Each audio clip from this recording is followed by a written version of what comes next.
I really do suggest that whatever openings you pick, you get the easy development of the bishops on these straightforward diagonals. Try to take at least a chip of the center if you can, and go from there.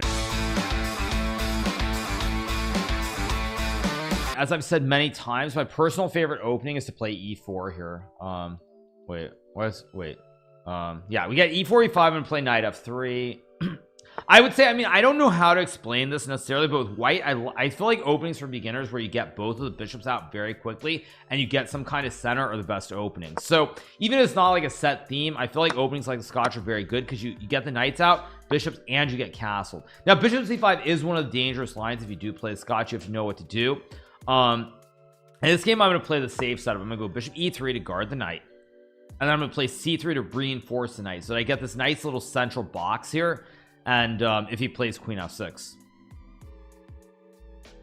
so the point is you get both knights out. Like, see, d6 is not the best move, but you know what, I don't want to just win this game the way that I would at the top level, which is I would trade, give him the 3 pawns, and win. I'd take, and I would win with the triple stack. But just to show you guys, I'm gonna play knight c3 instead. And the reason that I refer to these openings is because you see how the knights get out quickly. You get a piece of the center with the pawn at e4, you get both knights out, both bishops have open free diagonals, and you get the king out of the center of the board. And I think it's very important to note that. So okay, it goes knight f6. Now I'm going to play h3 to stop knight to g4 here. Actually, you know what, let's just go for it. Why not? No reason not to. Okay, so problem for my opponent here is to get these pawns that are stacked, which are not very good here. I can simply guard the central pawn. I'm reinforcing the connect 3, so I reinforce my central pawn point, and eventually I intend to go after these pawns. Let's go b3 to stop him from pushing the pawn, maybe knight a4 to hit the weakness. Pawns when they're stacked are very brittle and weak because they don't have any protection. If black could put this pawn here on b6, black would be fine, but the pawns are just very, very loose and isolated. They're all alone. This pawn here, or pawn here, or here, and black would be fine. Pawns on a7, so now I go knight a4 going after the pawn. So yeah, it's very, very hard to play this position for black. He goes knight d7. I'm just going to castle now, put pressure on the knight, which guards the pawn.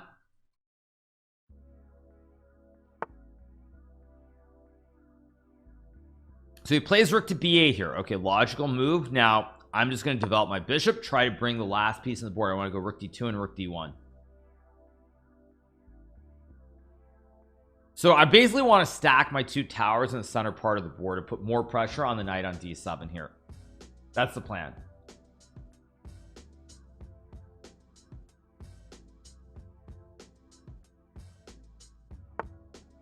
So he gets c4, which is actually an excellent move. Excellent move for my opponent. I did not think a 500 could play this move, but it's a very, very good move, because now when I take the pawn, even though I have an extra pawn, I have stacked pawns too, and there's no weakness anymore that I can threaten to capture on c5. So c4 is an excellent move. And then goes rook b4, another move that objectively is very good. Now in this situation it doesn't work, but it's a good try to hit the pawn and hit the knight at the same time. But now I can go knight c5 because I play against this pin. And now he has to deal with this pin where he has a lot of problems here on the d file. And for anyone who's wondering, it's obviously unrated because we don't want players losing their rating and then like getting really upset or worried. You could of course run into Smurfs like, you know, I'm gonna win this game, and it's not right that I win this game and I take rating points off of my opponent. So we get a5 here, and now it's let's see what I should do. I think what I should do is I should play rook d4, line up the classic double stack in honor of Dave Thomas on the d file, and with this double stack here he's gonna have big problems down the road. Botez Gambit speedruns coming back a little bit later on in the stream. So okay, we get a4, so I'm gonna go rook d1, line up the double stack as expected. Big pressure, he's going to lose some material, so he goes rook b8, but now I will just trade everything off, and at the end of the day I have an extra bishop here, and my bishop on e2 will eventually play later on. Now right now the bishop is very passive behind all these pawns, but eventually, as you're going to see, I'll probably push the pawn and open up the scope on the diagonal for this bishop. Dave Thomas, yes, Dave Thomas, you guys, of course everybody's had a double stack, right? I mean, that's, oh, Well, I could take the rook and win the game because he is 1 defending, I have 2 attacking, so I win, but I won't do it. I'll go c5 instead to open up the scope and show you guys how to win this, because obviously I could just take and win, but I want to show you guys what to do with the other piece. So I want to bring the bishop into the game, and now with the active bishop on the scope, I will win very soon. The speed run, yeah, I had to stop because I went to play the World Cup, so I couldn't continue it. But I think we're up to like 2400, so we're getting close. Now I'm gonna take and go for a classic Castle Mania and the Kebab on the 7th rank here with rook d to d7. So he goes rook c8. I'd love to keep the rooks on the board. So let's get the Kebab.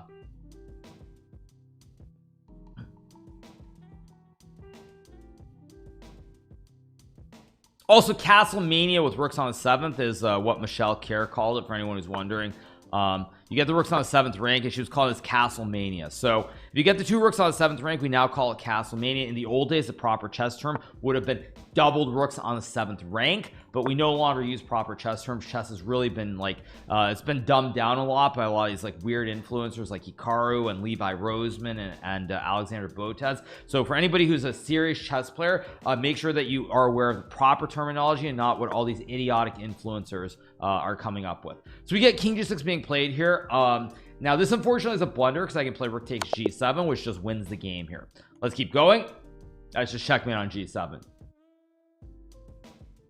Okay, so we're playing Brad Praxis here. Next game we have the black pieces. Like I said, a lot of openings that that I like for white are where you get both the knights and the classic development. With black, not so easy. And I think that with black, generally I do think e5 is one of the better choices to play, because you do get most of that development. You get to bring out the knights, bring out the bishop, push the pawn, develop the other bishop normally.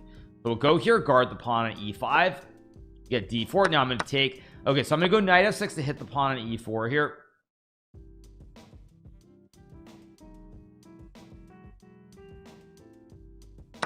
So he trades. Now one thing that's very important is that when you're going to get pawns stacked, you almost always want to capture towards the center of the board. So if I'm doubling pawns here, I want to capture this way, right? You want to capture towards this file and this file. The E file and D file are the 2 critical files in chess, so you want to capture towards them. So like if you're capturing, you want to capture this way, like you want to capture towards the center, or capture like this way.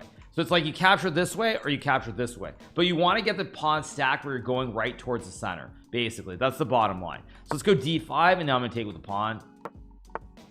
Goes to e5. Now I remember this is very similar to a line that I studied before I played a game in Hungary. I believe it was 2001. I played in a international norm tournament. I played this Hungarian player Pál Patron. Now in that game, bishop b4, knight c3 have been included. So for example, I'm saying d5, knight c3, bishop b4, and then e5. And the reason I bring that game up is because I remember when I played that event, I was there with my mom, and we took the train from our hotel to I think it was the Keleti Poo station in the center of Budapest, and then we got to the club like an hour early, and I had this book on the Scotch opening by Gary Lane. It was like this orange and gray cover, and before the game for an hour I was just literally reading through the book pages, and I had a board in front of me, and I was making the moves on the board and reading the book. Now in the modern age, we no longer do that anymore. Once again, one of the byproducts of technology ruining everything. But that's where I remember looking at this line. So we get bishop f4. I'm gonna go bishop c5 to attack the pawn on f2 here. He castles, and now I think I'm gonna play g5, attacking the bishop here, because I've got great pieces out. Bishop is trying to hold, but now I can really go after the bishop. He's got all kinds of trouble on the king side here, so this is a very, very bad line to play for white. Very, very dangerous to play like this.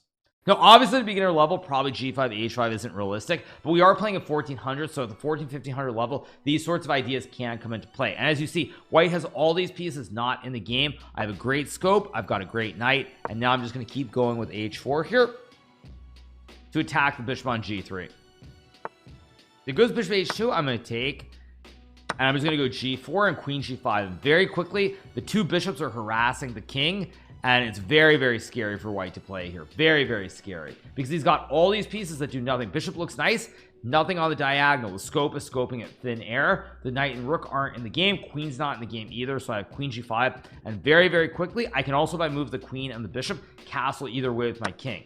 Let's go here, and look at D's bishops. King can go either way to castle, so I'm not really worried that I push the p on the king side here. Okay, so he goes queen f3. So now I think I will is there a way to win quickly? I don't see it. I'm gonna take the pawn with check. Yeah, it's a very strong attack. Now bishop g4 is better, but still goes king h1. Now I think I'm gonna go here, line up the double A battery and try to checkmate him with the queen and the bishop here. And again, these pieces not in the game. Bishop staring at thin air. Now I take. If he takes the bishop, he gets checkmated on h2. Once again, double A battery. That's how you win games of chess.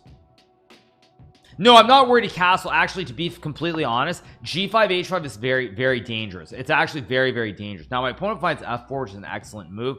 It's not about him being 1400. I actually would play this at the top level too, because this whole e5 bishop f4 line is actually inaccurate because of what I just mentioned. The whole bishop c5 g5 h5 is actually very strong. So he goes f4. So now I will move my queen to guard the bishop. Rook e1 was no good, because if he plays rook e1, I just take. The rooks aren't power coupled yet because the knight's in the way, so I just take.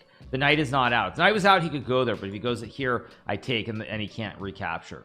So all right, he goes queen e3. I'm gonna move my king, and now I'm just gonna bring the rooks here. King, by the way, very safe in the center of the board. I've got the pawns for the protection and the bishop, so all these pawns support the king in the middle, and now I can just bring everything over to the king side to just checkmate him. No, g5 h5 is actually legitimately the best way to play this. It is. Yeah, I didn't do it because he's 1400. I did it because it's the actual best way to play it.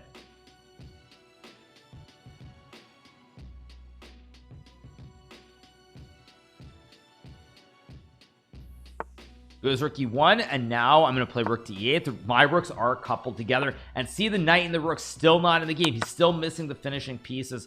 And now I just go h3. I have bishop f3 if he pushes, and this is going to fall apart because all my pieces are active, and he's got two pieces that haven't come into the game yet. These pieces are just out there taking their siesta for the whole day, not even bothering to go to work for a few hours. So he plays queen g3. I will take now, and now I've got the open lane. I'm going to go check. Rook guards the queen, and now I'm going to go check. King is stuck, no squares, has to block with the queen, and then I go rook h2 and rook g2 checkmate. So the way this game will conclude is queen e3, rook h2 check, king g3, rook g2, simply checkmate here. Nowhere for the king to move.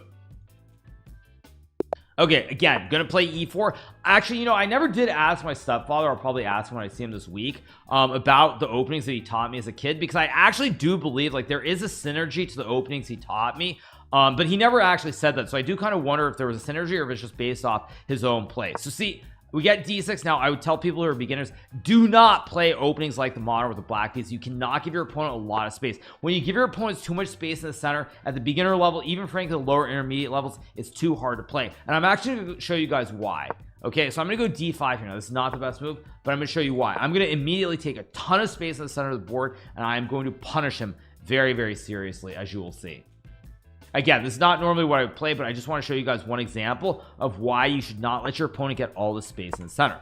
Let's go knight f3. I'm going to play bishop c4 here. I want a castle next move too, but see, he's lacking. Is how do you finish this development? It's very hard. You can't really develop this bishop. The knight's in the way. Can't really push the pawn. Rook's not great. King rook knight not in great shape either. Goes queen b6. So I'm going to go c3 here. I want to break this threat towards b2, and I want to stop queen b4. So c3 is dual purpose move.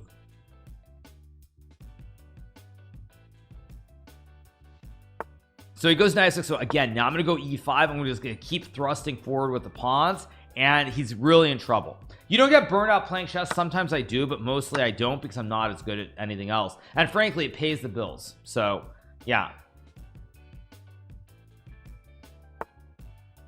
He goes knight e4 here. So now what I'm going to do is, I think here I'm going to go queen e2, and I'm going to ask my friend, where is your horse going? Your horse does not really have squares available to it in this position. So where's the horse going? So he takes. So see, and already I'm going to trade the knights, take his knight on e4, and he's simply down a horse. He doesn't have a horse, and because he's missing his horse, he won't be able to survive, and now he loses the bishop, and it's over. And this is why I really don't recommend playing openings like the modern. You give your opponent too much space, and even though what I did with d5 is not the best approach, it's, if you don't know what to do exactly at the lower levels, you definitely aren't going to know what to do. You're going to get absolutely steamrolled. How come I haven't been streaming as much? I haven't been streaming as much because I was playing the FIDE World Cup. That's why. Top players, no. Again, chess is different depending on the level you're at. If you're at the top levels, it's completely different because the top players know how to play for pawn breaks. They would know how to take advantage of an imprecise move like d5. So yeah, like it's different. The levels depend. Now I go d6, opening up the scope. You're probably wondering why rook e8 didn't work. If you played rook e8, I would have had d6 with the discovered check, king to h8, and bishop g7 checkmate. So now I go check and mate. I'll explain that in a second because I didn't actually explain that. But basically what I was going to explain is, yeah, if you played rook e8, which is the obvious move to attack the queen and pin it, I have d6 checking the king, moves the king, and then bishop g7 is checkmate because the king can't move anywhere. All right, so next game, let's keep going. Yeah, actually not a high chance. I'm playing people all over. I'm playing 500s, 1500s, sometimes 1900s. Now my opponent plays f4. I'm going to play d5, open up scope for the bishop. Let's bring out the bishop, push the pawn, knight, bishop, develop, finish very, very quickly. How's it going, Dr. Curious George? Hope you're having a great Friday too. Plays g3. Let's go knight f6, e6 here. And now I finish the development, get the king out. I can also just bring the knights out. I'm gonna play c5 to gain some space for the knight. With the pawns in front of the knights, should be a little bit better here to play. How to play these modern approaches? Don't bother. I mean, I don't know what your rating is, Kusha, but in general, unless your rating is probably like 1700, 1800, and by that I mean over the board, it's probably like 2000 plus online. Do not play the modern. Do not play it. I think it's a very difficult opening to play. So I'm gonna go bishop e7 and castle. Now I got the bishop out, knights are out here, very, very good position, and I can castle next turn. So yeah, I would not recommend playing the modern unless you're already very high rated. By only up, I beat only up before I went on my trip. If you're referring to Madway, I may play Madway later today and rage quit again, but hopefully not. So let's castle.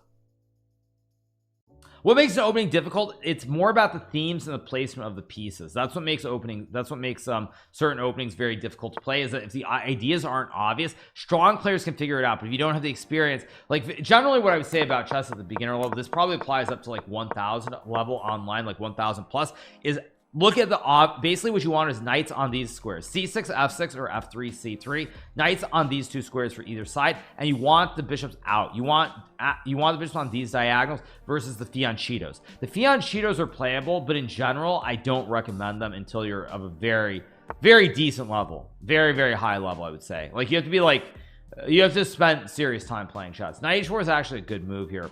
I'm gonna go bishop g4.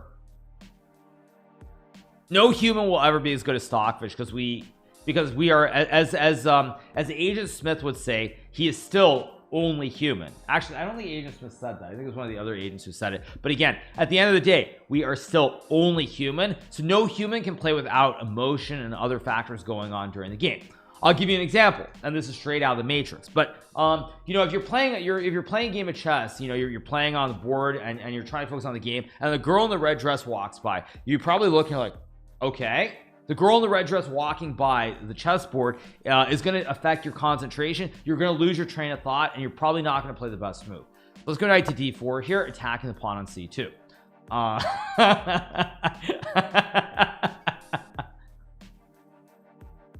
I'm not saying that you won't still find a good move, but your train of thought, you're going to lose your concentration. So if you're thinking about playing something, you're going to lose your concentration. Then you're going to look, and then your opponent is going to say, look again, and you're going to look and see an agent. Exactly. Anyway, all right. E4 is a bad move here, by the way, because now I'm threatening the pawn on c2, and after knight it's ready, just take. There's actually no way to guard it because the bishop covers the critical square. So either you push the pawn and there's knight c2 forking the queen, the rook, or you play another move and you hang the pawn and you still get forked. Let's play knight takes a1. Yeah. Hikari, you're married now. There are no attractive women to you but one. That's not the purpose of the story, I'm saying, you guys.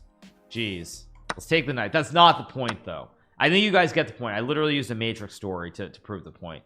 Take the pawn and trade the queens. Now, I have an extra rook here on the board, so I don't mind trading the queens. How do I come up with these analogies? I don't know. It just came to my head.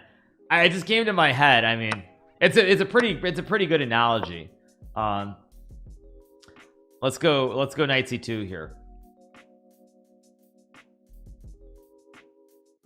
Yeah, I know in the Matrix story, Neo got shot in the face by the agent. I get your point, you guys, but you still understand what I'm saying. I'm saying that no human can play like Stockfish because our understanding is simply not good enough. So you get e3, not the best move. Again, I'm going to get a lot of space here. I'm going to play d5, develop the bishop, and push the pawn and finish my development very, very quickly again. He goes bishop d3, offering the trade. Now, I'm trying to think at the beginner level what the best move is to play here. It's definitely not e6 because you don't want double pawns. I think bishop g6 is probably one of the ways. And again, we're capturing towards the center. You want to always capture towards the center if you're going to get the stacked pawns, not away from the center. Now, it's not always true, but most of the time it is. Play e6, open up the diagonal. Let's go c5, knight c6, and bishop d6. Try to develop very quickly here. I was 7 years old when I first started playing. I'm gonna go bishop d6, and this is actually a big mistake here because now we see why the double stacked pawns aren't actually that bad, because it opened up a lane for my rook here. So now I can sack the bishop on h2 like a Greek gift, also known as the Trojan horse. And after knight takes bishop, I go queen h4. Goes king h1. Let's go knight f6 if he takes. I think I have knight. Oh, I blundered. I actually just blundered. Let's go knight e4 here. I thought I had knight g4, but the queen could capture. So he goes knight e1. So now the way that I'm gonna try to win is we're gonna play queen c7 to target the horse. I'm now gonna castle, and I intend to double stack my rooks on the h file. Let's go rook h3, rook h8. Here comes the big double stack with the rooks. I don't care about anything over on this side of the board. I'm just getting ready to murder the king on h2. Let's or checkmate the king, sorry. Let's play rook takes h2 check. And now I'm gonna play knight takes pawn. If he takes, I take with the queen. And it's just checkmate. Let's keep going. Next game.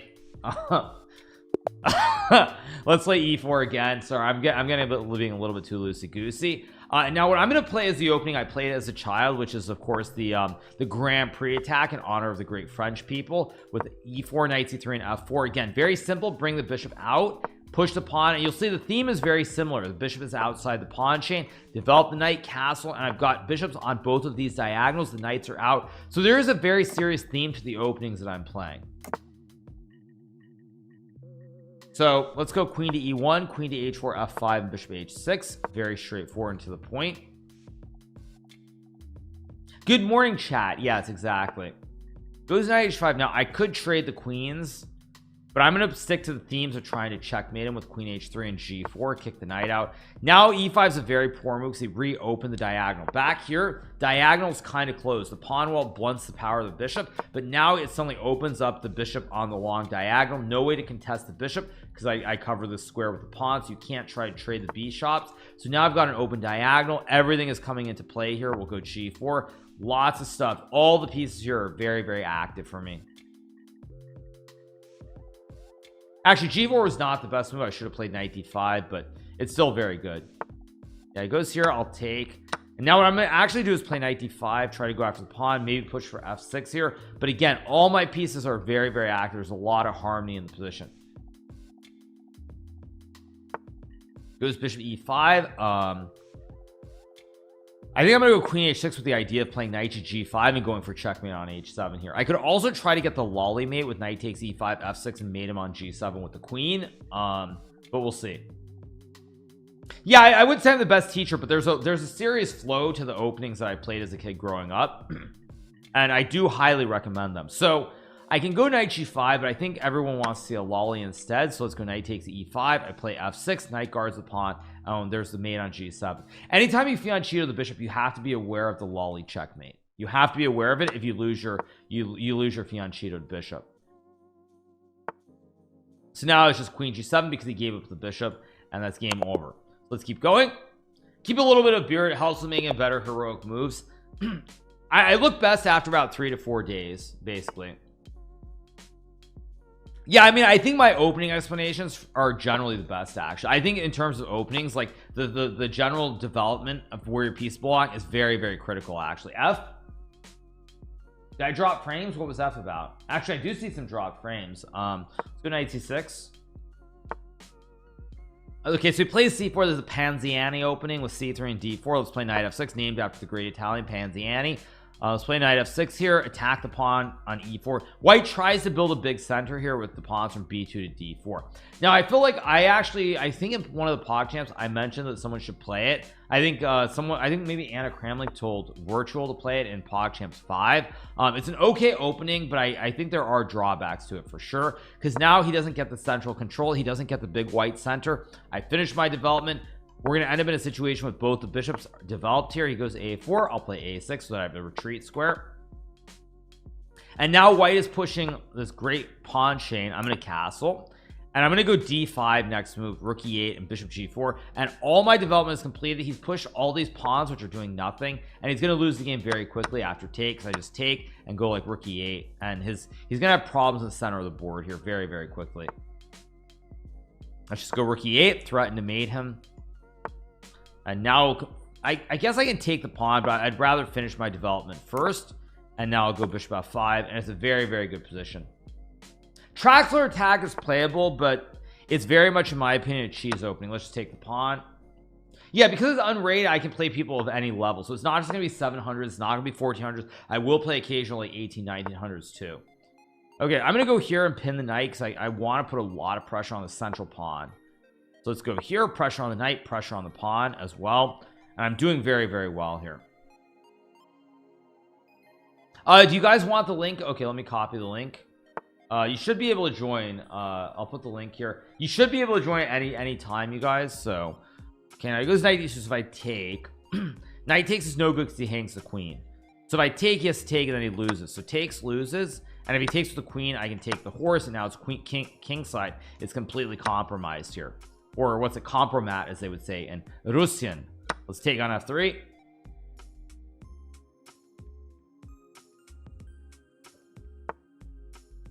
Goes bishop e2. I'll play queen f6 back. I just want to bring this tower into the game, so I'd like to double stack. That's why I dropped it back. I put pressure on the pawn again, and now I just want to go for the double stack on the e file.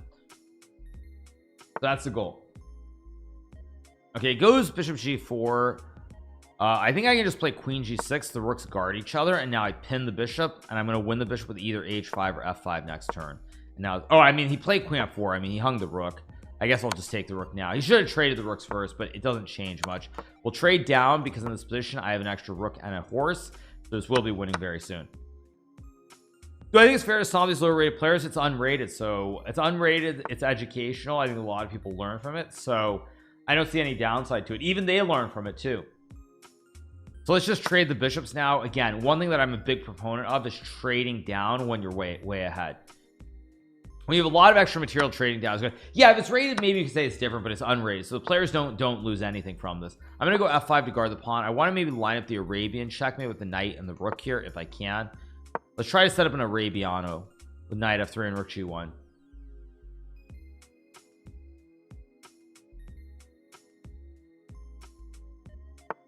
Goes king g3. I'm gonna go g5, take away the squares for the king to run to, and I'm just gonna mate him. I think rook g1 is actually a forced checkmate. It's actually basically forced because the king can't escape. Even here is checkmate because the pawns all hold the critical squares. King can't go anywhere. Basically, king is just stuck. Okay, let's keep going. Let's go e4 here.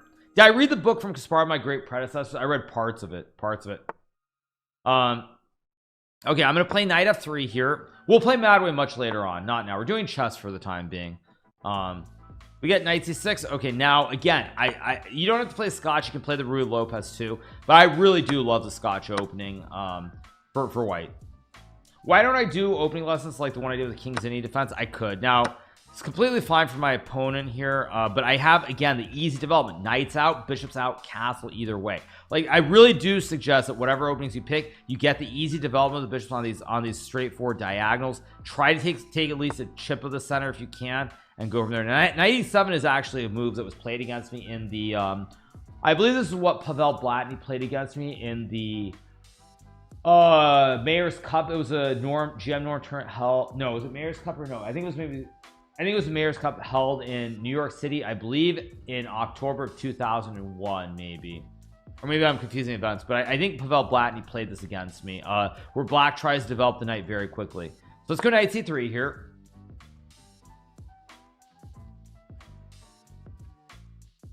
And I just want to again continue my development here. Knight e7 is the correct move after queen takes d4. This is a theoretical line. It was like 2001 or 2000. Let me see. Mayor's Cup chess.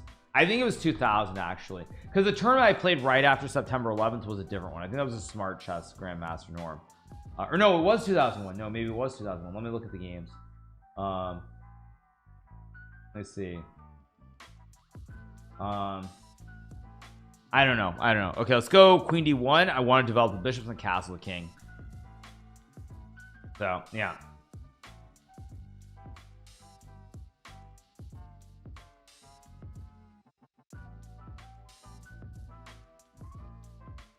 So, all right, I'm gonna put the bishop here because it's on a nice uncontested diagonal.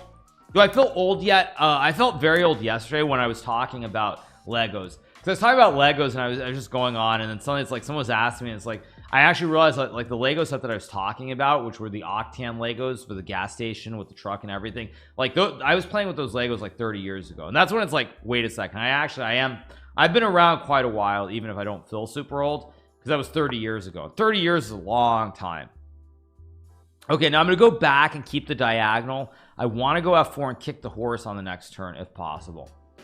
C4 before knight c3. It depends on the opening. I would say that if you're gonna play d4, c4 type openings like d4, c4, knight f3, those sorts of openings, then yes, you want to push the pawn and move the knight. If you're playing e4 openings, it's much harder to get c4, knight c3, if not impossible.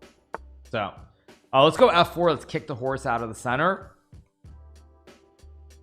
He's gonna move the knight back. He only has one square to go to without hanging the horse. And now I'm going to develop my bishop so that I can move the queen and bring the other rook into the center of the board. And again, I have a little bit of central control with the pawns. Bishops are on very, very good diagonals. He can't contest yet. And I'm just going to finish the development in the next move or two. So it's looking very, very good so far. Very good.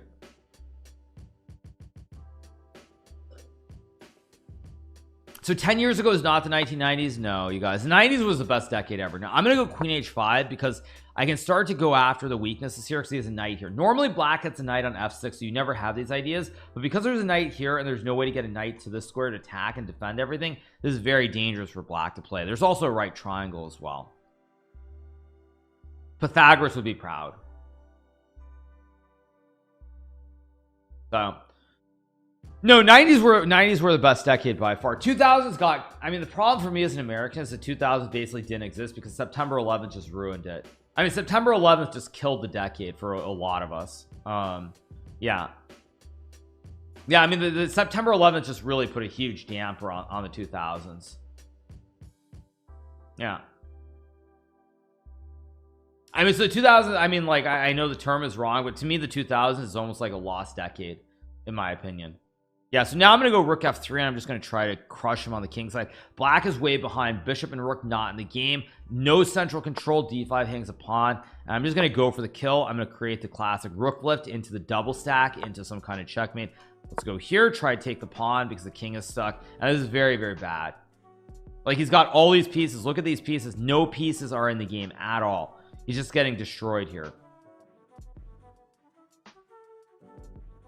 Yeah, I mean, all his pieces are so bad. I've finished all my development. I can bring the rook into the board. All my pieces are active. He has one piece on the second rank, but 1 2 3, I mean, he's got 1 2 3 4 5 on the back rank. Now I'm gonna go f5. Knight can't jump, and now I also open up diagonals into sacrifice, and this is an absolutely horrendous position for my opponent. I played f5 to restrict the knight, no jump, and to open up the scope towards the pawn on h6.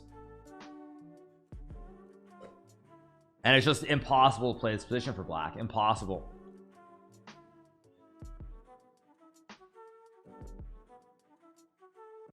Impossible to play here.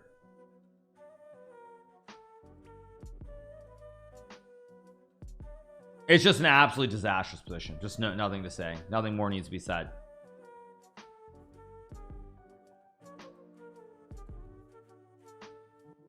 By the way, I think I've said this before, but the favorite chess event that I ever saw live was the World Chess Championship match in 1995 between Garry Kasparov and Vishy Anand, which was played at the top of the World Trade Center. So that was a great memory for me. Now my opponent plays f6. Probably f6 is now he opens up this diagonal again for the bishop. So now I actually have a forced checkmate with rook takes pawn, king takes rook, and queen takes h6, because now both bishops play. And again, my opponent never got development, never got his pieces in, and it's a very sad way to lose, because even though I'm down a rook, I just checkmate with the bishops and the queen.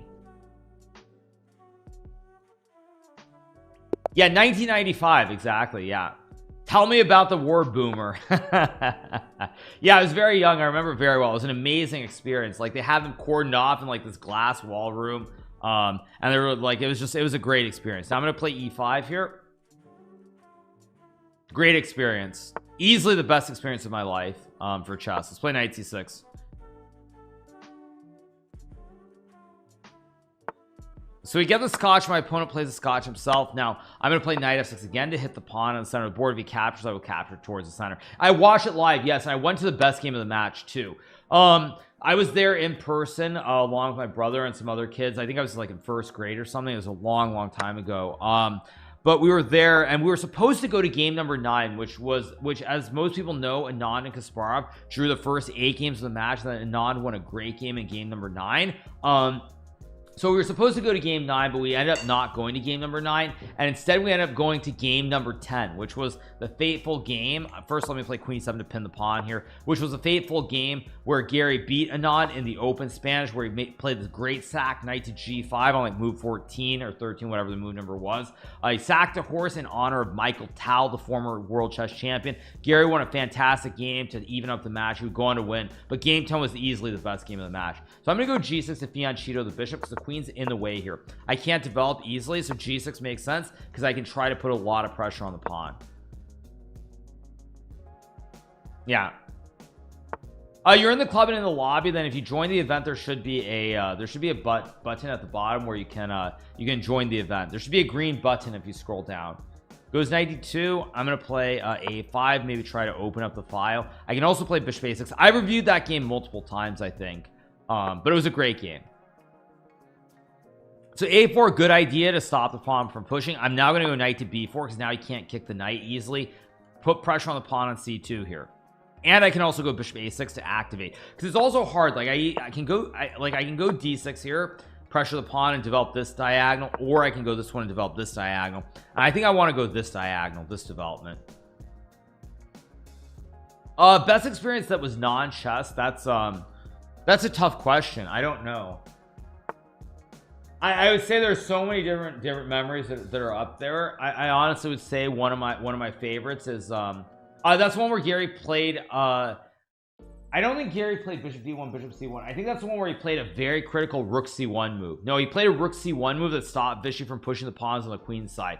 There was a rook c1 move when Vishy had pawns, I think, on b5 a4 and the knight on d4, and rook c1 stopped a c5 c4 pawn push. He goes queen e4, so I'm going to play d5. Now he actually loses because the queen can't guard the pawn, which prevents the fork. If you go back to d3, you lose it. If you go to e2, I take. And if you try to play end peasant, you actually just hang your queen on e4. So you can't play end peasant and you can't guard the pawn. I would also say beginner level, do not recommend playing this Mies's variation in the Scotch. I think it's borderline impossible to play with the white pieces.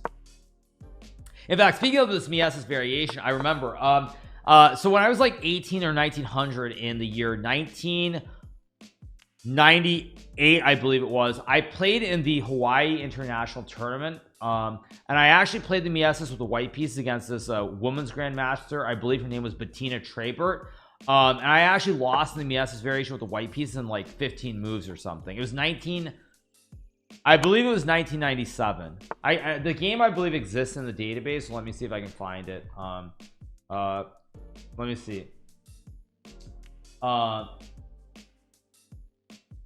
Yes, I think it was. Let me see if I can find the game. I'm almost certain the game exists. I think it was a Hawaii Open in 1997. Let me see if I can find it. Control F.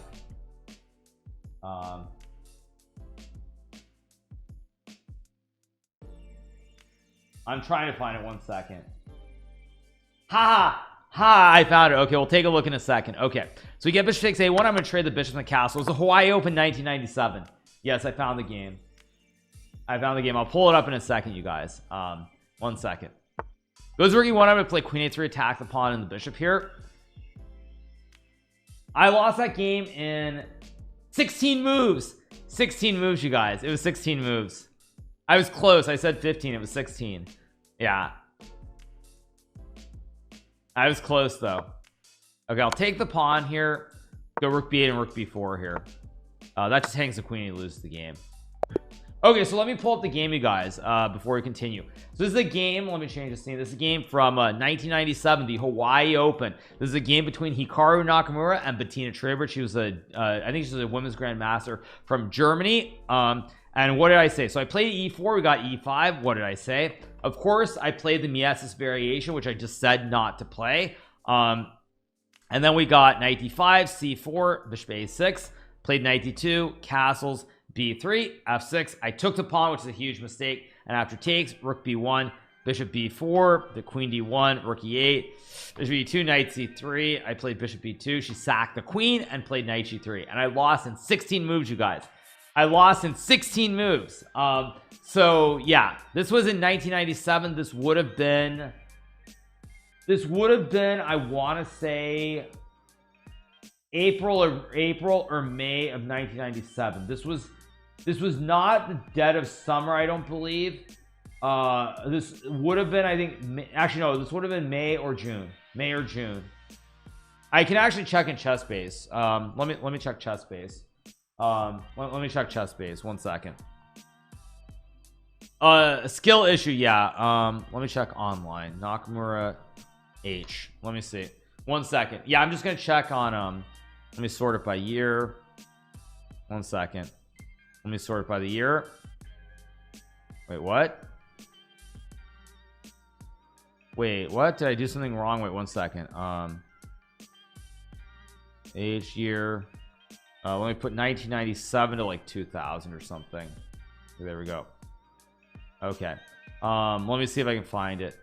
1997. Okay. Nakamura versus Trabert. Oh no, the game's in ChessBase, but it's not. Yes. Oh, I'm wrong. It was August. It was August 25th, 1997. August 25th, 1997. You guys, that's when it was. Okay. So yeah. Anyway, back to the event. Let's keep going. And we'll keep rolling. But yeah, I just want to point that out, you guys. So let's keep going. Next game. Oh my god. Or wait, what was it today? Wait, no, wait, what? Or wait, was that just ChessBase? Wait a second. Or was ChessBase just put wait a second, what the fudge? Oh, I'm gonna play a Sicilian.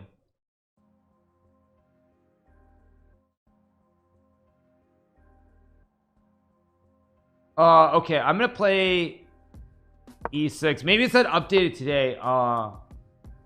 There's no wait. I'm sorry. Now I'm actually bothered. Wait. That's got to be fake news, right? Wait, I have to find an actual date. Oh no, it wasn't. That was ChessBase screwing up. Never mind, it wasn't. No, actually, no. ChessBase screwed up. That wasn't what it was. It was I found an article. It was or wait, no, this is no, that's May. That's 1990. The 1996 Hawaii International was in May. I'm trying to see. No, it was held in April, you guys. It was held in April. So no, my memory was right. I said April or May. It was April. It was held in April. Sorry, that was just ChessBase messing up. Never mind. That was just ChessBase messing up. No, it was held April 15th to 24th. The Outrigger Prince Kuhio International Chess Tournament was held April 15th to 24th, 1997 at the Outrigger Prince Kuhio Hotel in beautiful Waikiki. So, okay. Let's play knight f6. So yeah, my brain was right. My brain was right. No, I said April or May, and then I said I thought it was probably May or June. Yeah. Okay, I'm gonna play d5 and open up the center. Yeah, no. Okay. Yeah. Okay. Yeah, ChessBase basically I think just said save the game, and that's why it said that. Yeah, no, now I get it. Yeah. Yeah, initially I said April or May, and then I said I thought it was probably May or June, but yeah. So anyway, let's go d5, build a big black center here. Knights are out with the pawns here. Oh, that was classical chess. That was like very, very slow chess. Yeah, very, very slow. But anyway, back to the point of what I was saying though. That's why certain openings should be very careful what you play. Very careful. So yeah. But don't ask me why I remember that, by the way, because it's pretty ridiculous. I'm remembering games that were like 26 and a half years ago. Like, that's just ridiculous, let's be honest. But most top chess players do remember that sort of stuff, just so you guys are, in case you guys are wondering. Take with a pawn. So if you aren't able to remember what you were eating for breakfast yesterday, your chance of becoming a top grandmaster and a serious chess player, it's probably just not meant to be, and you should find another career. Let's play bishop d6 and attack the pawn on f4. It's good you don't have Alzheimer's. I will tell you guys, for all the jokes I make about chess, actually, I would say the single biggest benefit, I know there haven't been scientific studies proven, but I would say I do believe firmly that the single biggest benefit to playing chess, like, you know, if you go on chess.com and play like 3 games every day and you play different openings or whatever, I think that is the single biggest benefit to playing chess. I do believe that it does mitigate the chance of you getting dementia, Alzheimer's, all those different things, because I don't think there is a single grandmaster I've ever heard of who got like dementia or Alzheimer's. Now of course there's no way to like test it, like, because you'd have to wait many years, but I have never heard of like a grandmaster ever getting Alzheimer's or dementia ever. Bobby didn't get dementia or Alzheimer's. Bobby was just a little bit cuckoo. There's a difference between being cuckoo. Let's go d4 here. Yeah, no, there's a difference between being cuckoo and just not remembering anything. Slight difference, you guys. Slight difference. Anyway, okay. Yeah, a little bit cuckoo.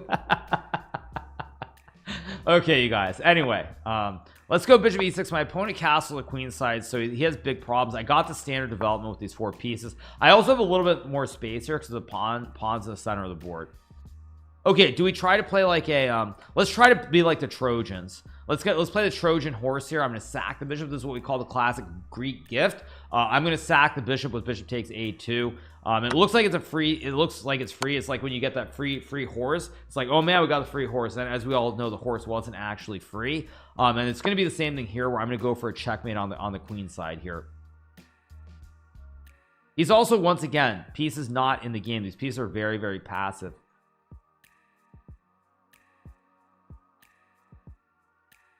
So yeah, he goes c3, so I'm gonna go queen a5 and go, oh wait, oh my god, it's hung a piece. What am I doing? Let's take. I'm actually losing here if my opponent knows what to do. Not paying enough attention. I thought he played c4, not c3. But anyway, we still go for the checkmate.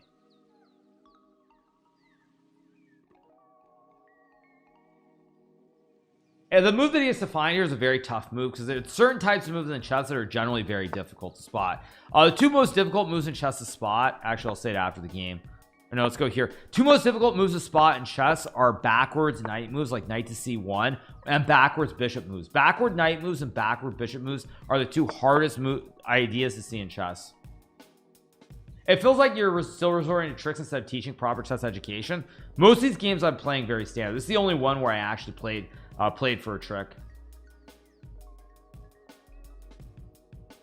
Yeah, most of these games I'm not playing for tricks. This one, yeah, I am kind of going a little bit for tricks with the classic Greek gift.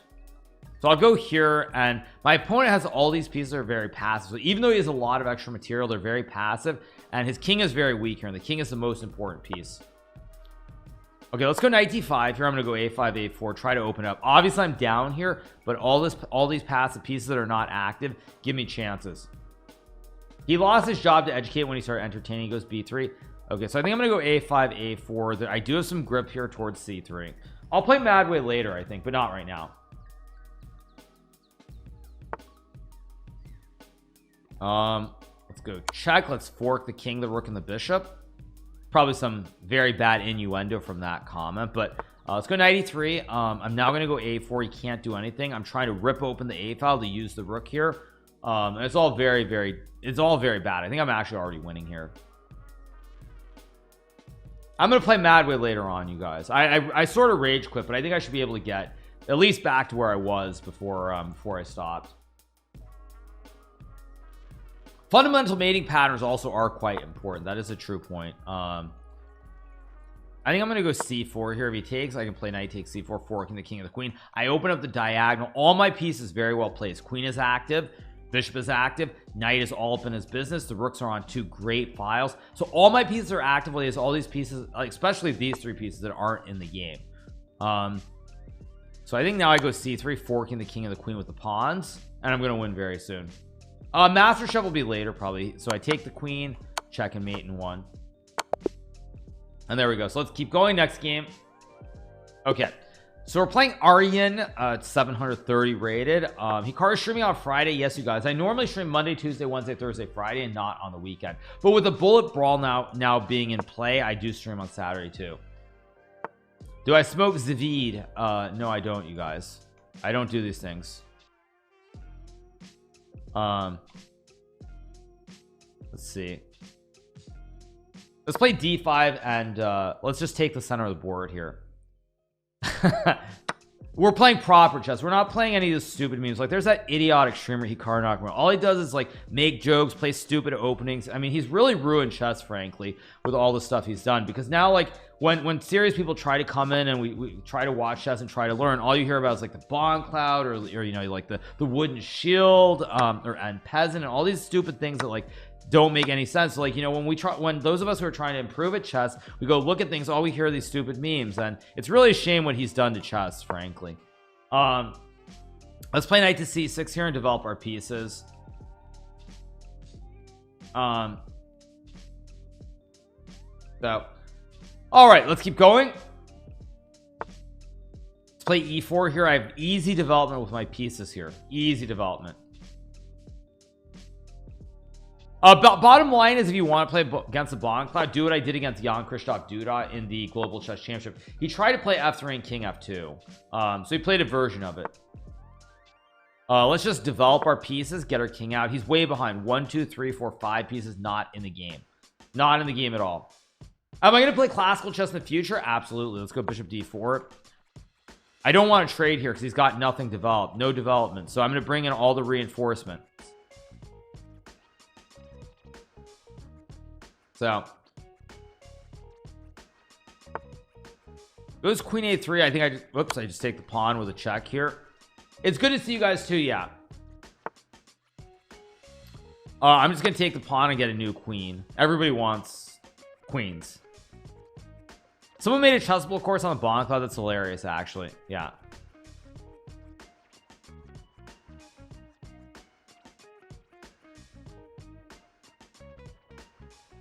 How do you join? You need to be a member of the fan club to join, you guys. It shouldn't be that difficult though.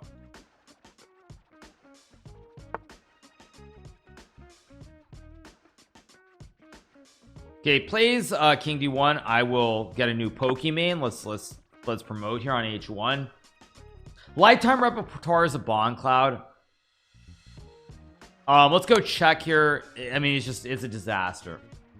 I'm gonna play the US Championship. No, I will be in Morocco, actually. Speaking of a Pokemon, I'll be in Morocco filming something there. So okay, let's just take the knight with checkmate next game. So no, I won't be playing the US Championship. Let's play e4. And he played c6. Now Caro-Kann, I'm going to play the opening I played as a child, which of course is this classic exchange Caro-Kann with bishop d3, c3, and bishop f4. Again, same theme. You see how I get the bishops on the active double diagonals, and I have very easy development with the knights, and I can castle the king. Yeah, so it's like same thing. I get the bishops developed, I get the knights developed, I castle. Very free-flowing openings. The development is very easy. Play queen b3.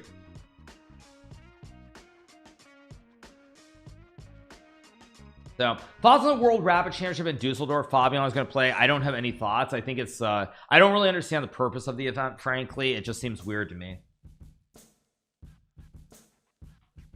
One second, I'm gonna sneeze, you guys. I think maybe not. No, maybe not. I thought a sneeze was coming. Let's play 92 here, but no, it's not, I guess. So let's develop our pieces here. Let's take with the pawn. Now I open up the file. Of course I capture towards the center with the double pawns. Let's go knight f3. Just finish our development here on the king side. I'll try Madway later. I think he takes. I will take back. Will you be my dad? Sorry, you guys. I'm too busy right now to be a dad. Okay, let's retreat to, I guess, e3, because if you ever pushed in the center, it opens up the diagonal. Worst feeling when you want to see it and you can't. Yeah, exactly. Okay, I'll go here to stop him from getting rid of the bishop. He has knight f4 or bishop f4. g3 cuts off both ideas. Okay, I'm gonna go b4, try to expand. I also create the whatever, I create the sort of the right triangle with the pawns here. I'll play b5 to kick the knight away so he can't ever push in the center. And now what I'm gonna do is I'm gonna move my king. In endgame, you don't actually know. Let's try to be proper. Normally I would play king e2 at the top levels when queens are off the board. Sometimes you want the king in the center for the end game, but I'll just castle and keep it simple. What I want to do is double the rooks on the file and really put pressure on this pawn, because he can't push it, because b5 will always capture the pawn. How long do I stream? It depends. Sometimes I stream for like 3 hours, sometimes I stream for like 7 hours. Like yesterday I streamed for 9 hours. Goes f5. Now he's trying to play f4, which is very dangerous because he opens up the file. So I'm gonna go here to stop f4. If he takes, then suddenly I have f3 to trap the horse. So the horse on e4 looks good, but it's not a bastion. And if you can't get a bastion for your horse, the pawns can always kick the horses out of town. So you have to be very, very careful when you put a horse in the center of the board like this, where there's a pawn that can move and attack it. So he takes, so I take, and you see the horse has no squares here. Actually, horse is completely dominated here. There's just no jumps once I get f3 to kick it out of town. He goes h6, which is a good move. I think I will still play f3. I want to get this horse out of here. It's all up in my business. What I'm going to do is I'm just going to start pushing the horses back even further. I'm going to push the horse back more. Go back, horsey.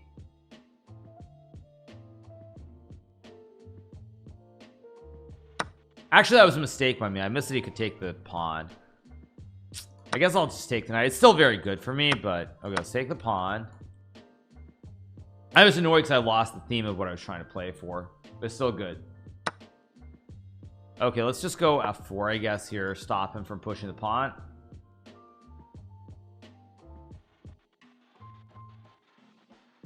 It shouldn't be too late to join the arena. No, it shouldn't be. If it goes b6, another good move to get the knight back. I will go here to put pressure on the pawn. b6 was very important because again I was trying to trap the horse with rook d1 to where the knight would have no squares basically. So b6 was good because it supports the knight moving back. When I started playing chess, I started playing chess when I was 7 years old.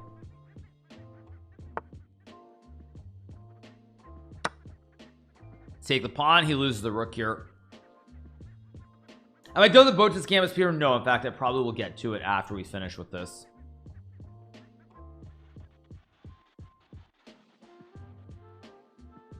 Yeah. Okay, let's just take the pawn. I love your YouTube channel, bro. Thank you. Appreciate it. Thank you. So now I'm gonna go b4. The pawns support each other. I don't want to hang the pawn. Pawns support each other everywhere actually, and this horse is very, very vulnerable now. It's very vulnerable. I feel like this guy is definitely not 1200. Let's put it that way. I'm gonna go king f3 here. He's not cheating, but he's smurfing. His rating is much better. The moves he's playing here are much better. Like he would have lost this knight multiple times and he keeps defending it. So he's not cheating, but he's like not on his main account or something. He's probably about, like, I would say like 1700 is my guess. I'm gonna go here and then bishop d4 to create the wooden shield. This is a bastion here, but the knight is actually not able to attack anything. Let's take with a pawn here and take. Why doesn't Hassan like you? I don't know. That's just my perception. I could be wrong, but I don't think he does. And now I'm up a pawn. The knight doesn't really have squares to jump to. Goes knight c1. Let's go. I think I'm gonna play rook a6 to hit the pawn on h6. Let's just take the pawn, and now I'll take the knight with the king. And even though even though black has central pawns, I have two connected pawns that I just push all the way up the board. Let's go, I guess, here.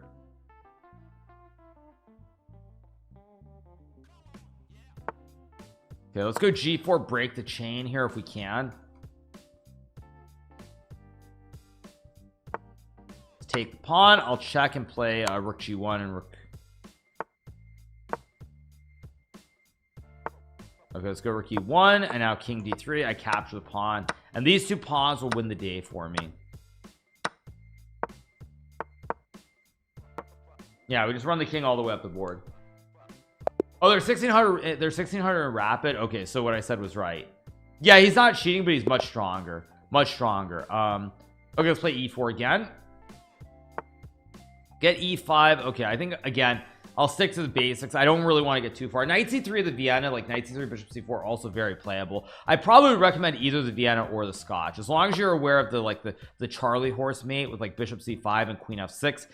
It should be it's a reason. It's pretty good opening to play. Oh wait, the 2023 World Rapid and Blitz Championship doesn't have a venue yet, but it's rumored to be held in Dubai. The 2024 event will be held in Austria. Can you tell me where to Google that? So I can take a look at that afterwards. I had not heard anything about Dubai for the World Rapid Blitz. I hadn't heard anything. I had not heard anything about that rumor. Austria as well. I'd heard nothing about Austria. Bond Cloud Chessable, I can find that myself, so you don't have to send the link Ryan likes chess, but still, yeah. Let's go e5 tack. Tarjay tweet. Okay, let me go to Twitter. Tarjay tweet. Okay, let's see. Queen e7, good move. I'll play here to break the pin. Knight still has to go back, and now I get quick development with knight c3, knight d5. Let's go knight c3. I want to go knight d5 here.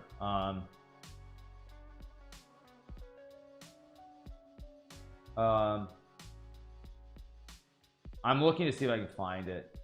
Maybe it's a reply.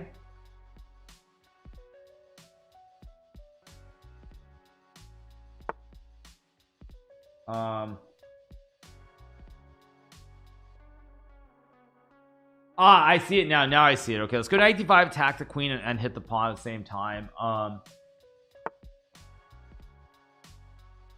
Okay, let's just castle. Good development, good fundamental chess here. I have developed the bishop, developed the knight, just bring the rook. Every piece is in the board here, or every piece is on a great square. He has no development yet, so he's way behind in the development, and all my pieces are on great squares as we move forward. Now this isn't really a trick, but it's more to illustrate why you have to develop your pieces quickly, because the problem here is his king is stuck in the middle, the queen and the rooks are on the back rank. Again, these pieces are on the first two ranks. If you don't develop your pieces, don't get pawns forward, and you're all on these two ranks, you're going to end up in a lot of trouble.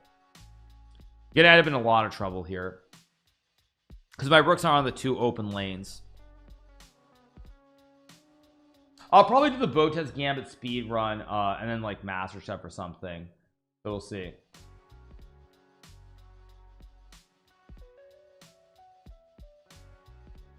Thank you to Hammy Down. Thank you so much to Hammy Downs for subscribing. Thank you to Hammy Downs. Appreciate it.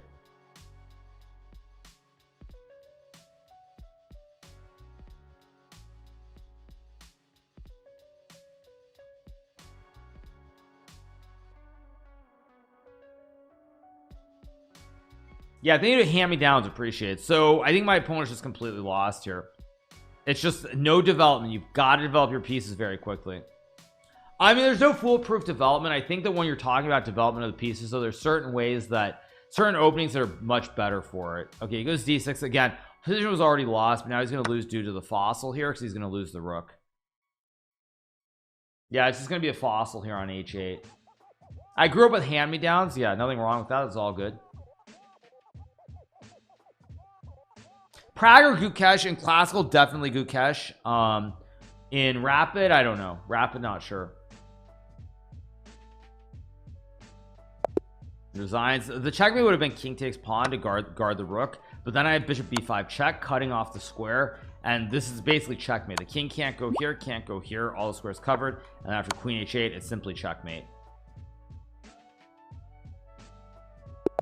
Okay, we got Adams Jr. again, e4.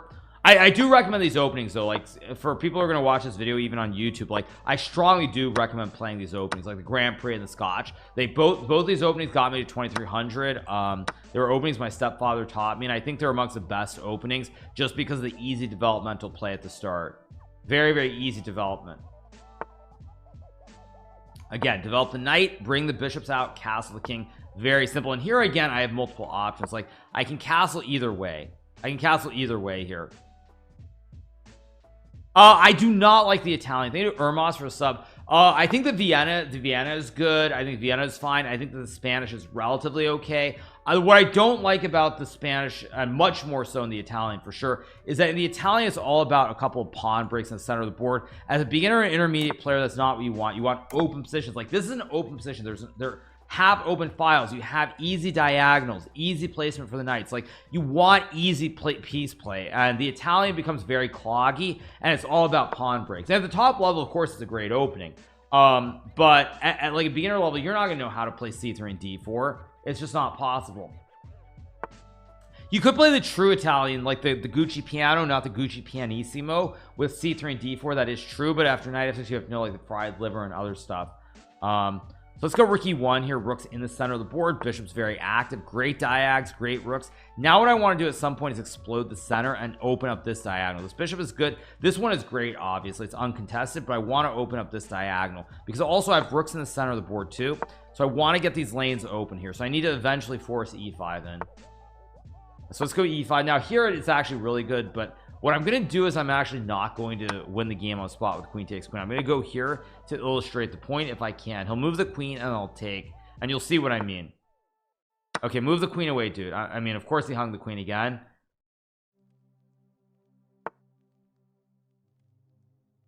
Okay, I'm trying, dude. Come on, dude. I'm trying.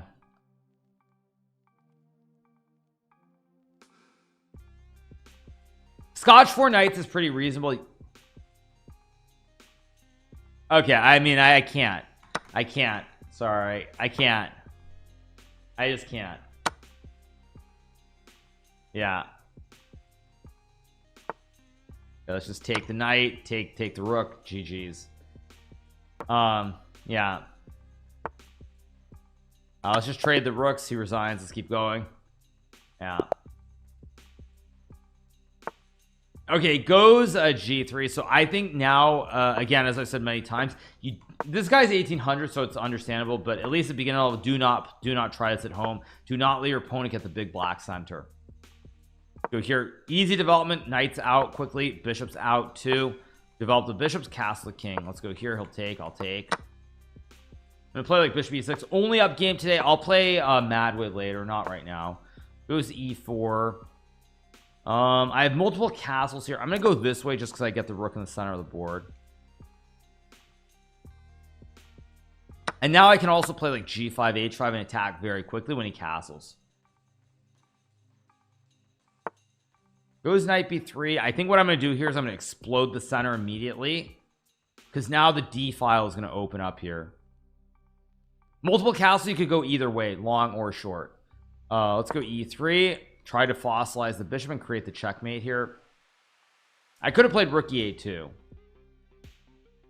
We were watching your stream at CCC. What is CCC? Oh, Charlotte Chess Club. Nice, nice. I might be there in the future. Actually, I might show up there for an event down the road, possibly. We'll see. Castle is a good move because it guards the bishop and it stops the threats towards the pawn at f2. I don't actually like my position in this game. It's not a good position for me. Can I speak Farsi? I speak words. I don't really speak it. No. Let's take and take. Yeah, my opponent's played pretty well. I actually have no advantage here out of the opening. Go here and guard the pawn. I need to reserve my tickets for North Carolina. That's not, or not North Carolina, sorry. For Charlotte, you mean.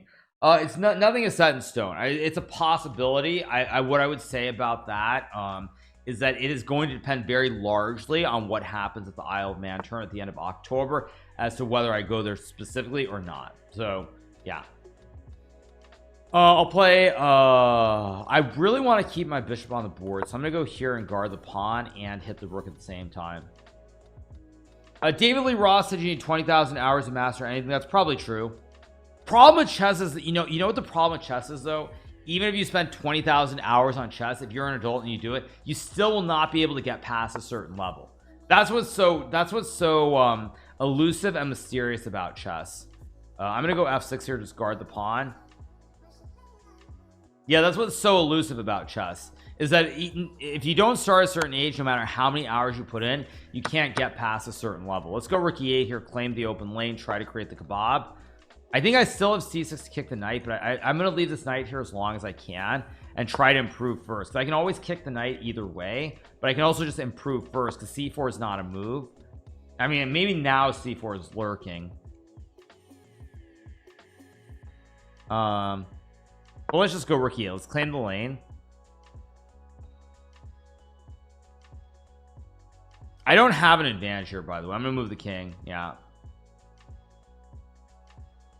you can get to a certain level. Let's go here. I want to retreat the bishop so I can't let him trade. So I have a square, no trade of the knight for the bishop. Yeah, with perfect play this would be a draw. I still think that I have a slight advantage. Like for example, if I was playing Magnus, I think Magnus would play with black. If I had black pieces against Magnus, I would also probably try to play on. Although white could maybe claim something too, because he's got a little bit of a central pawn thrust potentially. Let's go b5 and rook e3. I should go on Joe Rogan. I would obviously go. I mean, I've said it for a long time. I mean, if you want to have me on, I would gladly go on. Let's make a check and play bishop d6. But again, I mean, I don't really expect that to happen.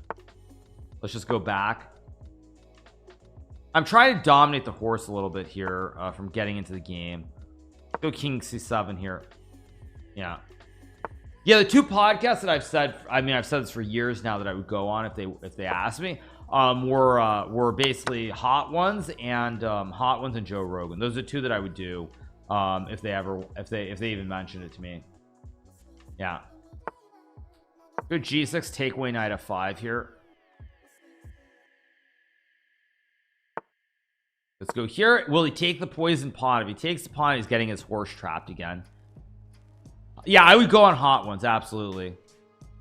Yeah, he ignores it. So the one advantage I have in this position is a slight pawn push on the king side. I have a slight advantage because of these pawns.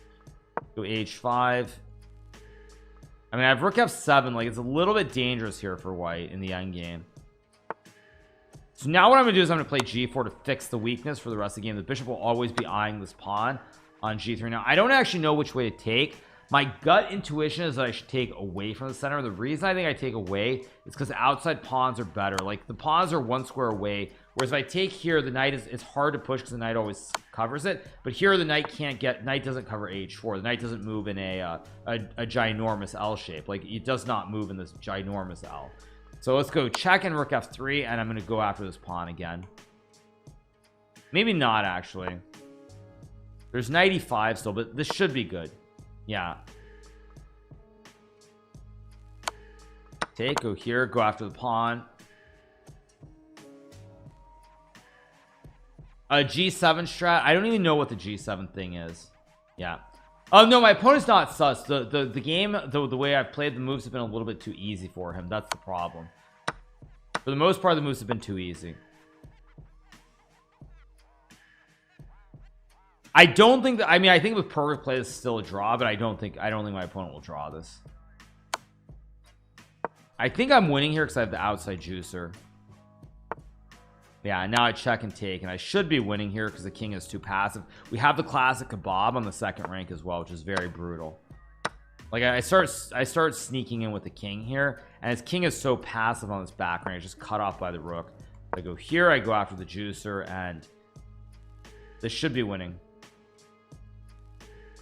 Actually, it's probably not winning with perfect play, but I will win the game. King f3 might have been wrong, actually.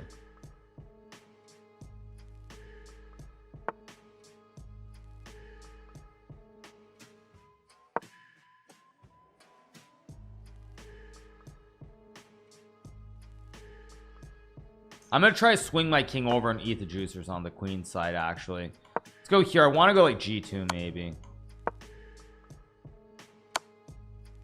Yeah, I'm trying to win the pawns here. I don't think he's gonna be able to survive. Yeah, let's go. Takes here. Yeah, it wins. So he can't trade to the end game.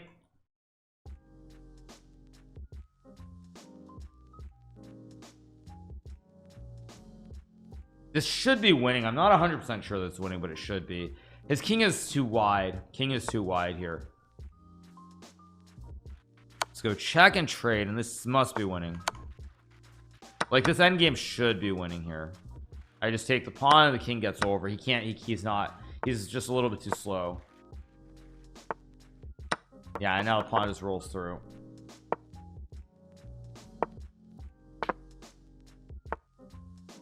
Let's cut the king.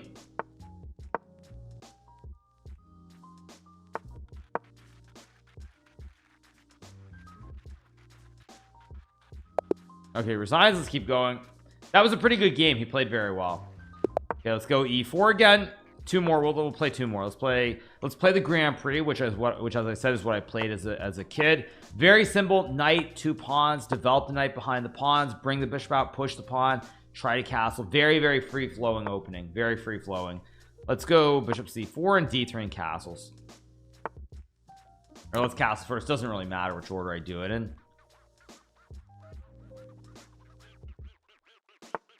Go d3, and now it's very simple. Knights are out. This knight behind the pawns. Both knights develop. Bishop out. Castle. Only the queenside pieces to remain. Try to bring the queen, hit the pawn, and eventually move the bishop and bring the rook in. Very, very free flowing. Go here. I want to move the bishop. Bring the rook in. Bring the boys to the party with bishop d2, rook e1. Maybe f5, bishop h6. Also an idea as well. So let's go f5. I'm just going to bring all the boys to the party, try to use the diags here, and I really like my position here. Grand Prix is played at the top level, but not the way that I played it as a kid. Sometimes they play it like with bishop e2. They play like e4, f4, knight 3, and bishop e2 sometimes. Let's drop back.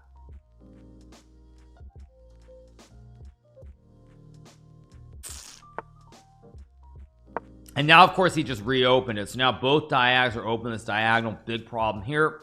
Big problem here, and the knights are jumping into the center immediately. Do I think I have more of a fan base than Magic due to online streaming? Obviously. I mean, that's... Oh, man, I get checkmate with the bishops. Oh, no. Let's just checkmate. Oh, no. Yeah, it's actually a forced checkmate in 2. I think if he moves, he gets... I push, and then I get a new Pokemon, and if he doesn't, I checkmate him with my other queen. So it's just all over. Yeah, I take, and now the bishop plays on a diagonal. He can't capture because he's pinned. And so he goes over, and now I go queen g7 mate. And again, as you see, the opening was nothing super special, but the plans were very straightforward. Anyone could understand that plan and find that plan. Doesn't mean they'd win the game that way, but that plan would exist regardless. Yeah. Okay, he plays d4. D4 is an opening. Now again, with black, you can't always get the same kind of setup, so I'm gonna play knight f6, e6, d5, play the queen's gambit decline. Kick app improved a lot on Android. That's awesome. So he plays the London system.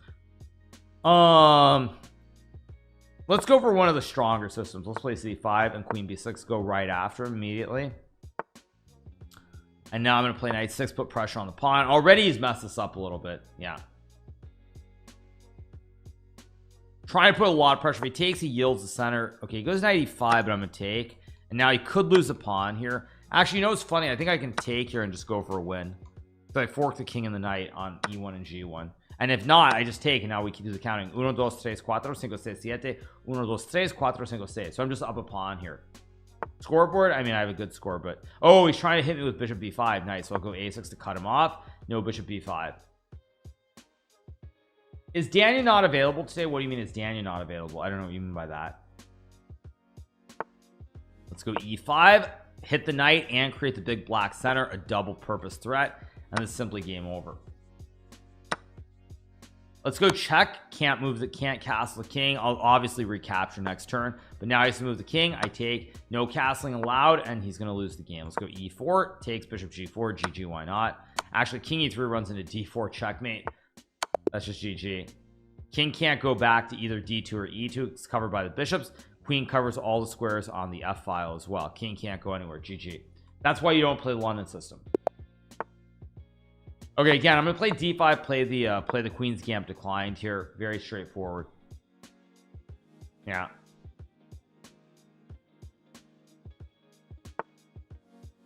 Let's play knight f6 here. Who's knight f3? I think I'm gonna play bishop d7 and castle. Are you and Danny good friends? We're on fairly decent terms. Yeah. Let's play h6. Oh, there's one thing that Daniel's like at the center of something else, which I think a lot of people don't know. And maybe down the road they'll know, because without saying it, I mean, there were a lot of things he was saying about a certain player behind the scenes that led to certain things happening. So we get e3 played here. I'm gonna take the pawn on c4. I think I'm gonna play c5 here and then maybe queen a5. Let's go c5 here, attack the pawn in the center of the board, maybe take some castles. So let's see what we get here from I am Oscar Mike. So he castles. I can take the pawn, I can also castle. I'm gonna castle the king out of the center of the board. So waiting for a move from I am Oscar Mike. There's d takes c5, maybe knight e4 is a move as well. Let's see. Goes queen c2. I'm gonna take the pawn on d4 here. Slight mistake for my opponent because now there's some pressure on the center of the board. Some pressure.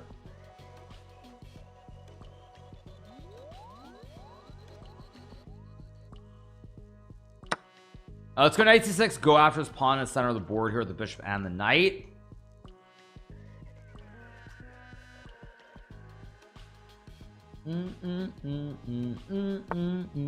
Plays d5. Now this maybe is an okay move, but I think it's bad because I have knight a5 to hit the bishop and everything is under attack in the center of the board here. Yeah, everything's under attack in the center of the board.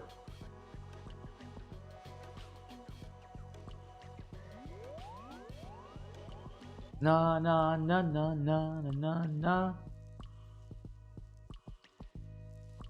What's the plan after the arena? I'll probably do the, I don't know, maybe I'll do the Botez Gambit speedrun. I might also just play some more Blitz because my rating is actually fairly decent, and if I can get to 3250 I'd be pretty happy. Now I'm simply up a horse here, or up a bishop I should say, so I should win the game pretty soon. Let's go queen f8 and just move the knight back. Very, very good position.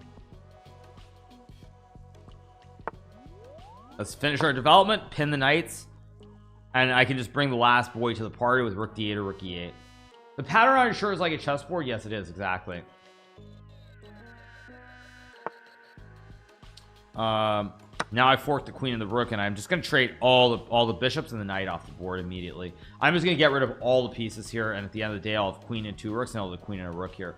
Well, I traveled to Toronto for the let's take, trading off the first set, trade off another set of pieces,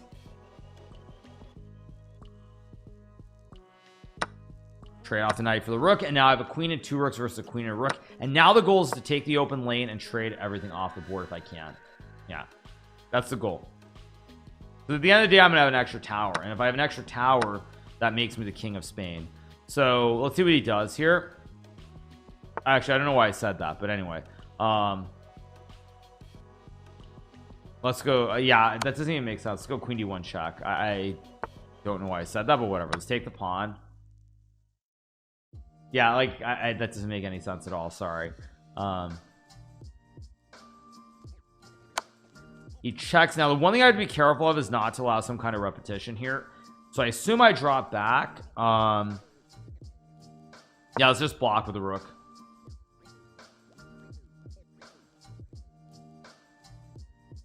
The king of Spain is known for his towers though. Wait, seriously? Let's go here. There's no checks available anymore. I cover all the squares.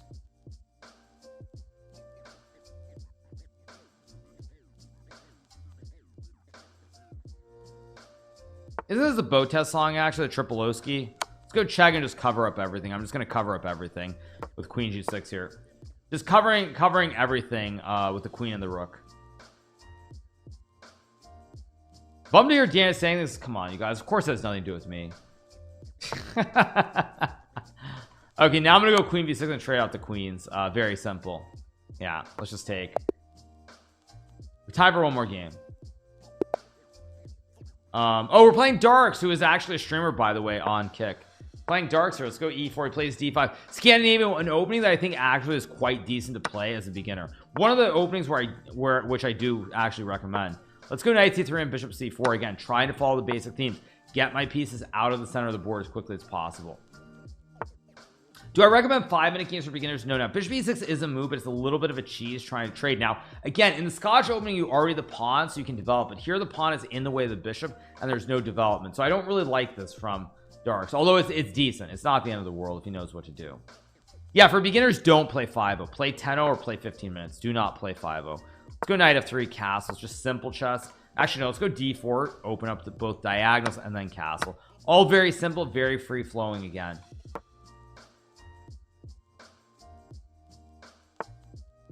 Okay, now I could just take and win, but again I want to play for themes rather than just like winning the game Bishop f7 takes knight h5 is a theme though that you will see every so often, but I'm gonna go h3 here instead. If he takes, I get the classic 90-degree right triangle here, where I hit everything all at the same time.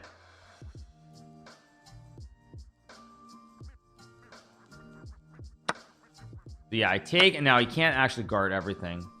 Everything's under attack here. Yeah, bishop f7 was winning, but again, I mean, I could have played it, but I didn't want, I don't want to like end the game instantly.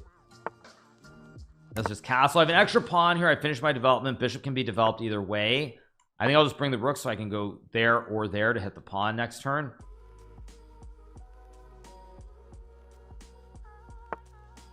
Okay, let's stop this threat of a4 trapping the bishop because he would cover all the squares. I guess I'll just drop back again. I have multiple paths for this dark square bishop. Once I move the dark square bishop, I can bring this other rook to the party.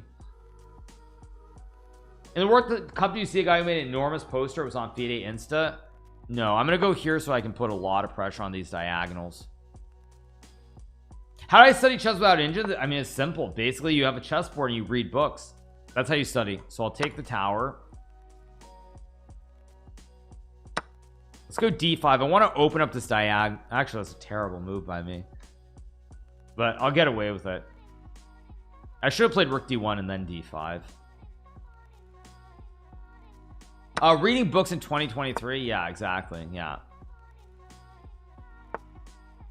Let's just take the pawn. I mean, now I'm happy to trade everything down because at the end of the day I have a queen and a rook versus a queen and a bishop if he trades. Oops, that's check. Nice attempted tactic, but unfortunately it's check. So you guys can read. I know, tell me about it. Let's just take the pawn. If he takes with the queen, he loses the rook. If he takes with the king, I take with check and I end the game immediately. Yeah, that's just GG.